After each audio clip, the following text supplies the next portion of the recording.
بسم اللہ الرحمن الرحیم۔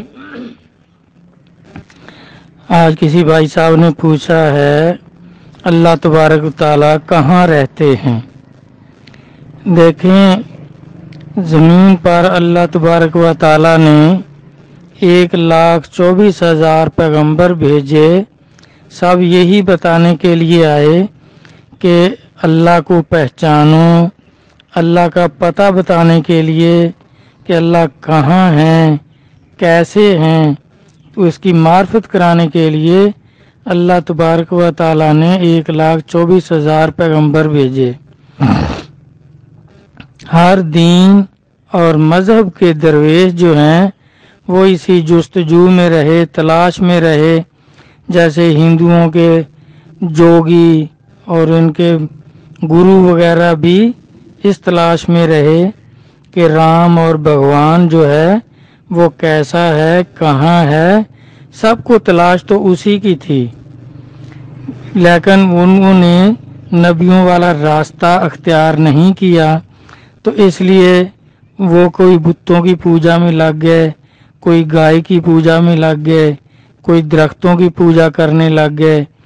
یہ سب کچھ ہوا تو اسی طرح ہے کہ جس طرح پہلے وہ سامری نے گائے بنائی اور وہ بولتی تھی، وہ سونے کا بچڑا بنایا تھا اس نے، تو لوگ سمجھنے لگ گئے کہ بھئی اس میں کوئی کمال ہے، یہ نہیں تو کیسے زندہ ہے، کیسے بولتا ہے۔ تو اس طرح صحیح راستہ جو ہے وہ تو نبیوں کا ہی ہے۔ تو نبی 1,24,000 پیغمبر آئے، سب کو اللہ کی معراج ہوئی۔ نبی کے لیے معراج شرط ہے، شک صدر ہونا شرط ہے۔ تو اللہ کی معراج جب ہوتی ہے تو اس سے اللہ کی معرفت ہو جاتی ہے، وہ اللہ کو پہچان جاتے ہیں۔ تو نبی تو بہت اعلیٰ مخلوق ہوتی ہے، وہ سب کچھ جانتے ہیں اور بتاتے ہیں مخلوق کو، جن کو یقین ہو جاتا ہے وہ راستہ اختیار کر کے وہ بھی اللہ کی معرفت کو پہنچ جاتے ہیں، اللہ کی معرفت ان کو بھی نصیب ہو جاتی ہے۔ ویسے اللہ تبارک تعالیٰ نے قرآن پاک میں فرمایا کہ میں نے 6 دن میں اس ساری کائنات کو، زمین و آسمان، پہاڑ، سمندر اور اس میں جو بھی مخلوق ہے اس کو 6 دن میں بنایا ہے، اور 7ویں دن جو ہے وہ چھٹی کر دی۔ تو 7 ہی دن ہیں، آپ بھی دیکھیں زمین پر 7 دن ہیں، 6 دن سب کام کرتے ہیں اور 7ویں دن کی چھٹی ہو جاتی ہے۔ تو اس طرح اللہ تبارک تعالیٰ پھر فرماتے ہیں کہ میں نے پھر یہ سب کچھ کر کے عرش پہ جو ہے وہ میں نے قرار پکڑ لیا۔ یہ سورۃ طٰہٰ آیت نمبر 5 میں اللہ تعالیٰ فرماتے ہیں کہ پھر میں نے عرش پہ استوا کر لیا، وہاں ٹھہراؤ کر لیا۔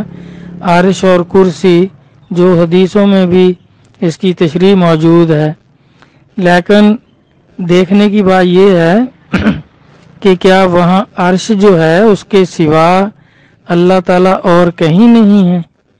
یہی مغالطہ مخلوق کو ہو جاتا ہے، ہمارے علماء کرام کو بھی، اور کئی جو کتابی معرفت والے لوگ جو ہیں وہ یہی سمجھنے لگ جاتے ہیں کہ اللہ بس عرش پہ رہتے ہیں۔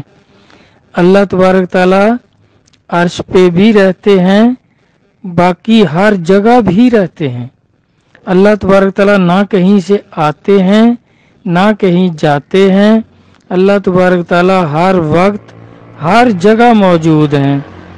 یہ اس کے مقام ہیں جو اس نے بتائے ہوئے ہیں۔ عرش اللہ کا مقام ہے، ایک مقام ہے، وہاں بھی اللہ کا اظہار ہوتا ہے، لیکن اس کے علاوہ کوئی جگہ، کوئی چیز ایسی نہیں ہے یہاں اللہ موجود نہیں ہے۔ دوسری جگہ اللہ تعالیٰ فرماتے ہیں قرآن پاک میں اللہ نور السماوات والارض، کہ اللہ جو ہے وہ زمینوں اور آسمانوں کا نور ہے، یعنی 7 زمینیں اور 7 آسمان جو مشہور ہیں، تو یہ 14 طبق جو ہیں یہ سب اللہ ہی کا نور ہے، یعنی اللہ کے نور سے ہی سب کچھ پیدا اللہ نے فرمایا ہے۔ تو اللہ تعالیٰ ہر جگہ پھر موجود ہیں، زمینوں میں بھی اور آسمانوں میں بھی۔ پھر فرماتے ہیں میں نہ زمینوں میں سما سکتا ہوں نہ آسمانوں میں، مومن کے قلب میں سما جاتا ہوں۔ جس طرح باہو صاحب فرماتے ہیں کہ یہ 14 طبق جو ہیں یہ مومن کے دل میں سما جاتے ہیں، مومن کے قلب میں سمائے ہوئے ہیں۔ تو یہ 14 طبق جو ہیں، 7 زمینیں 7 آسمان، تو اللہ تعالیٰ فرماتے یہ میں ان میں سما نہیں سکتا اور قلب میں سما جاتا ہوں۔ تو نبی علیہ الصلوۃ والسلام نے بھی یہی فرمایا ہے کہ مومن کا قلب جو ہے یہ اللہ کا عرش ہے۔ تو یہ تو اللہ تعالیٰ کو جس نے تلاش کرنا ہے، جس نے معرفت حاصل کرنی ہے، تو یہ اللہ تعالیٰ کے وہ پتے بتائے ہیں کہ اگر اس کو تلاش کرنا ہے تو یہ مومن کے قلب سے ملے گا، کہ کسی مرد کامل سے بیعت کرو گے پھر وہ تعلیم کر دے گا، تو اس طرح آپ کا قلب بھی عرش ہو جائے گا۔ تو یہ نہیں کہ اب مومن کے قلب میں ہی ہوتا ہے اور کسی جگہ نہیں ہوتا، یہ مومن کے قلب میں بھی ہوتا ہے، لیکن وہاں سے ملے گا۔ اللہ تعالیٰ فرماتے ہیں جس نے مجھے تلاش کرنا ہو میں نہ زمینوں سے نہ آسمانوں سے، مومن کے قلب سے ملوں گا۔ تو جس کا قلب عرش ہے تو اس کامل مرشد کو تلاش کر کے جب ان سے تعلق کر کے بیعت کر کے ان کی تعلیم پر عمل کرے گا، وہ مجاہدہ نفس بتائیں گے، جو بھی تعلیمات قلبی ذکر بتائیں گے اسے قلب منور ہوگا تو قلب عرش ہو جائے گا، پھر اللہ کی معرفت ہو جائے گی۔ تو نماز معراج اسی لیے سرکار نے فرمایا کہ جب وہ پھر نماز پڑھے گا تو اپنے قلب میں اللہ کو بھی دیکھے گا، تو نماز میں اس کو معراج ہوگی، یعنی اس کی نماز پھر معراج ہو جائے گی۔ تو اس طرح اب قلب کے علاوہ اور بھی اللہ ہر جگہ موجود ہے۔ اگر یہ سمجھیں کہ زمینوں آسمانوں میں ہے اور زمینوں آسمانوں کے اوپر یا زمینوں آسمانوں کے نیچے یا ان کے درمیان میں، تو پھر تو ہم نے اس کو محدود کر لیا، جبکہ ذات محدود نہیں ہے۔ ہماری عقل جو ہے یہ محدود ہے، وہ تو لامحدود ہے۔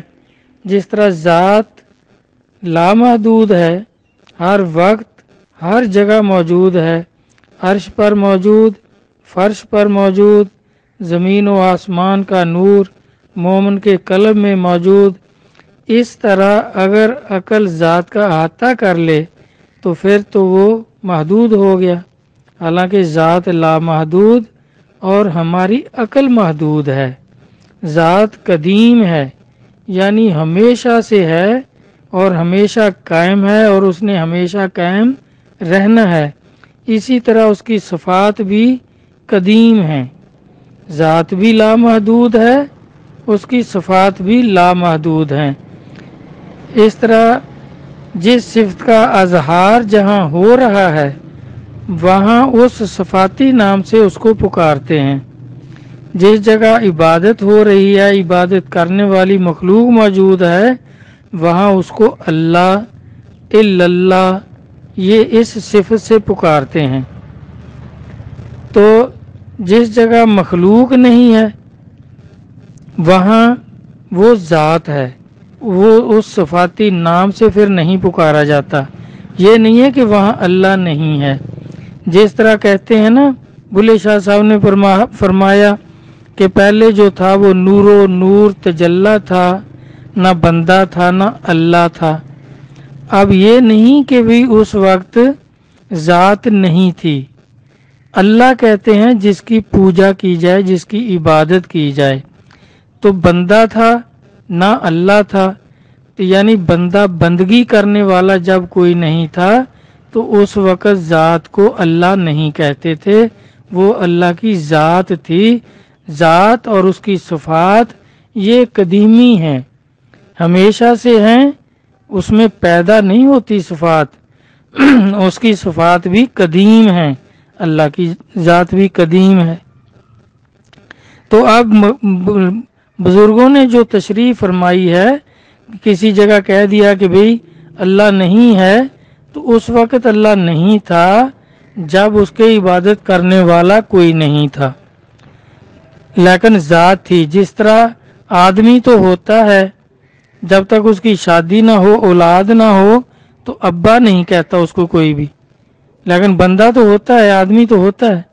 اسی طرح جب تک اس کی کوئی عبادت کرنے والا نہیں تھا تو اس وقت اس کو اللہ نہیں کہتے تھے، اس وقت اس کو ذات کہتے تھے۔ اسی طرح جس جگہ مخلوق کو پالتا ہے، وہاں رب العالمین کہتے ہیں۔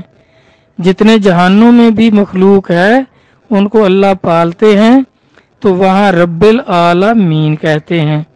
اور جہاں رحم و کرم فرماتا ہے، مخلوق پر رحم کرتا ہے، کرم فرماتے ہیں اللہ کی ذات، تو وہاں رحیم و کریم کہتے ہیں۔ جس جگہ ناراض ہو رہا ہوتا ہے وہاں جبار و قہار کہتے ہیں۔ ہے ذات ایک ہی ہے، اس کے نام، صفاتی نام جو ہیں، وہ جس جگہ جس صفت کا اظہار ہو رہا ہو اس صفت سے پکارتے ہیں۔ اسی طرح جب قوموں کو غرق کرتے ہیں، جہان کو غرق کرتے ہیں تو وہ ناراضگی میں کرتے ہیں تو وہاں اس کو جبار و قہار کہتے ہیں، لیکن ذات ایک ہی ہے۔ جس جگہ مخلوق نہیں وہاں صفاتی نام نہیں۔ جس طرح آسمانوں کے اوپر، عرش سے بھی اوپر، جہاں یہ ساتوں آسمان ختم ہو جاتے ہیں تو اس کے اوپر جو ہے وہاں مخلوق نہیں ہے، تو اس لیے وہاں ذات وہاں بھی موجود ہے۔ کوئی جگہ ایسی نہیں ہے جدھر تک ہماری عقل نہیں جاتی، وہاں بھی ذات موجود ہے۔ اور ساتوں آسمان کے اوپر جو ہے مخلوق نہیں ہے، وہاں ذات ہے۔ وہاں ذات، صفاتی نام اس کے نہیں لیے جاتے کیونکہ وہاں مخلوق نہیں ہے۔ اگر کوئی مخلوق ہو اس کے ساتھ جو سلوک کریں گے اللہ تعالیٰ اس صفت سے پھر وہاں بھی پکارے جائیں گے۔ تو اگر یہ کہہ دیں کہ یہ ساتوں آسمانوں کے اوپر جو ہے وہاں ذات نہیں ہے تو پھر تو یہ محدود ہو گئے کہ سات آسمان تک ہے، لیکن ذات محدود نہیں ہے۔ یا یہ سمجھیں کہ سات زمینیں جو ہیں ان کے نیچے کوئی نہیں ہے، ذات نہیں ہے، نہیں، اس کے نیچے ذات وہاں بھی موجود ہے کیونکہ وہاں بھی مخلوق نہیں ہے، اس لیے ذات کی صفات کا وہاں اظہار نہیں ہے، تو اس لیے اس کو کوئی لا مکان کہہ دیتے ہیں کہ وہاں کوئی مکان نہیں، کوئی مخلوق نہیں۔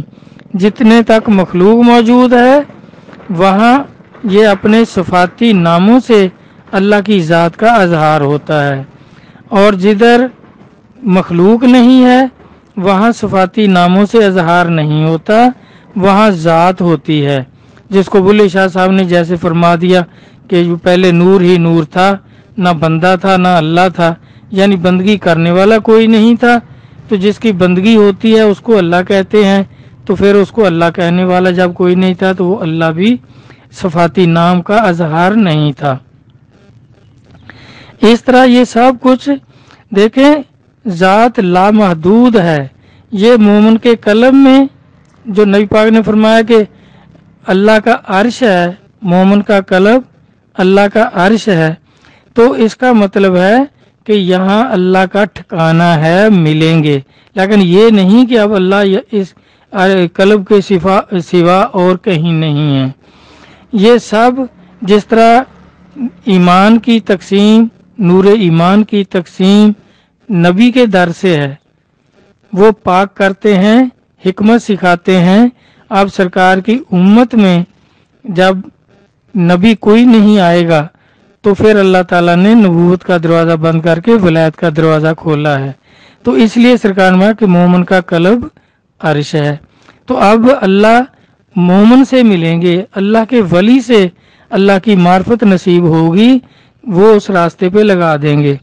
جس طرح دیکھیں نبی علیہ السلام فرماتے ہیں کہ موسیٰ علیہ السلام اور جتنے بھی بنی اسرائیل کے نبی ہوئے ہیں سب کے لیے اللہ کی ہم کلام ہونے کا، اللہ سے ہم کلام ہونے کی جگہ مقرر تھی، یعنی موسیٰ علیہ السلام کوہتور پہ تشریف لے جاتے تھے تو اللہ سے ہم کلام ہوتے تھے.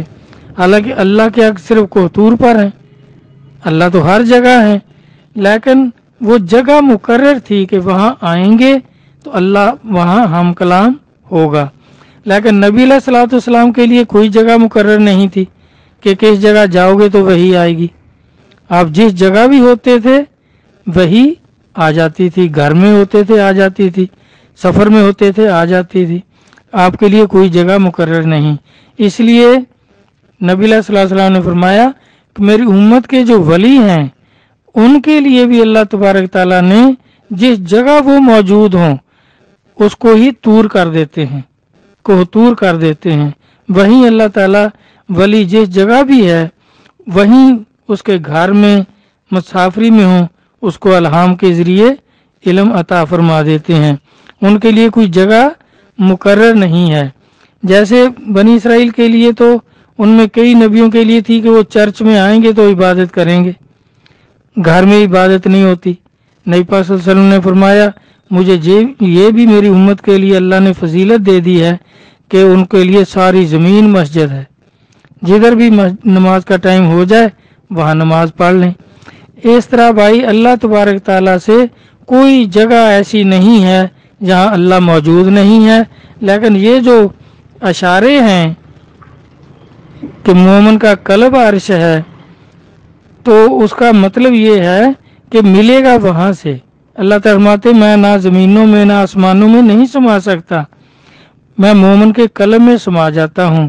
جس نے مجھے تلاش کرنا ہے تو میں اس جگہ سے ملوں گا.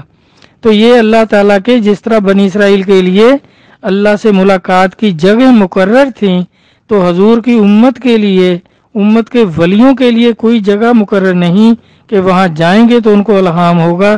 لیکن امت کے لیے وہ مقرر کر دیے کہ ان ولیوں کے پاس جاؤ گے تو وہاں سے اللہ تبارک تعالیٰ آپ کو ملیں گے، اللہ کی معرفت آپ کو نصیب ہوگی، نور ایمان نصیب ہوگا، اس راستے پہ چلیں گے. جس طرح قرآن پاک میں اللہ تعالیٰ نے فرمایا اطیعوا اللہ و اطیعوا الرسول و اولو الامر منکم. تو یہ اولو الامر جو ہیں ان کے قلب سے اللہ تبارک تعالیٰ آپ کو مل جائیں گے. جب آپ ان سے تعلق کریں گے تو وہ اپنی قوت ارادی سے نور ایمان، اب دیکھیں نور ایمان اور نور اللہ، اللہ بھی نور، اب دیکھیں اللہ اور ہے اور نور اور ہے، اللہ ہے ہی نور. تو یہ نام جو ہے یہ اس لیے ہیں کہ اس کی پہچان کس طرح کرنی ہے اور کہاں سے ہوگی، کہاں سے اللہ آپ کو نصیب ہوں گے. تو وہ جگہ جو بتائی ہیں ان کے پاس جانا پڑے گا، وہاں سے اللہ کا تعلق نصیب ہوگا جب آپ ان لوگوں سے تعلق کرو گے.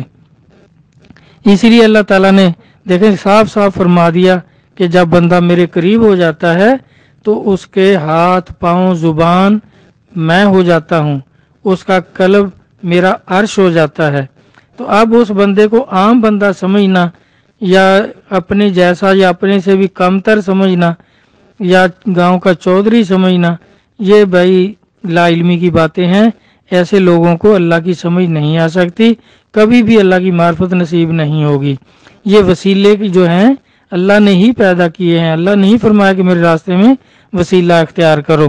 تو اللہ تو ہر جگہ موجود ہے، ہر وقت موجود ہے، نہ کہیں جاتے ہیں نہ کہیں سے آتے ہیں.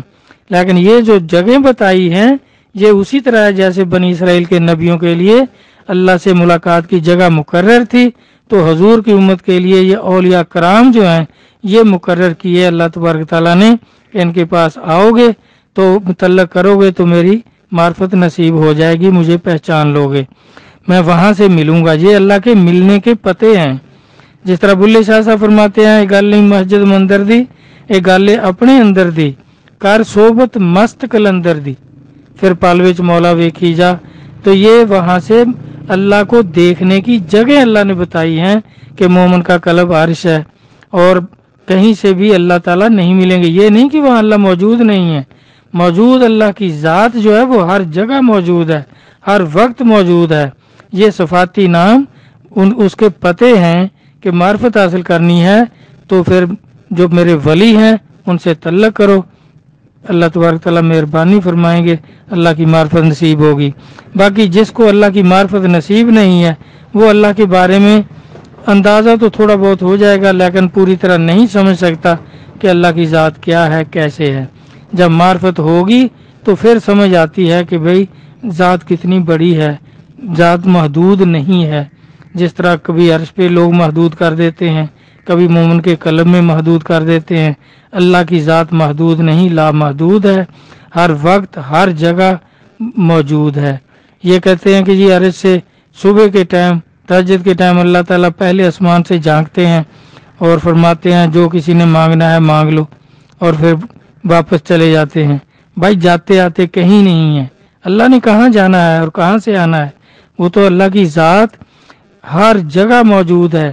جو زمین و آسمان میں نہیں سما سکتے، کیوں نہیں سما سکتے؟ کیونکہ بڑی چیز چھوٹی میں نہیں سما سکتی، چھوٹی چیز جو ہے وہ بڑی چیز کے اندر سما سکتی ہے۔ تو اس طرح اللہ تو سب سے بڑے ہیں، ہر چیز سے بڑے ہیں، جدھر زمین و آسمان نہیں ہے وہاں بھی ذات موجود ہے۔ تو اس طرح اللہ تبارک تعالیٰ اپنی معرفت عطا فرمائیں، پہلے تو مرشد کامل سب کو عطا فرما دیں۔ مخلوق کو بھی چاہیے کہ مرشد کامل کی تلاش کریں، پھر اللہ کی معرفت ضرور نصیب ہوگی انشاءاللہ۔ اللہ رسول سمجھ عطا فرمائیں، عقل سلیم عطا فرمائیں۔ اللہ حافظ۔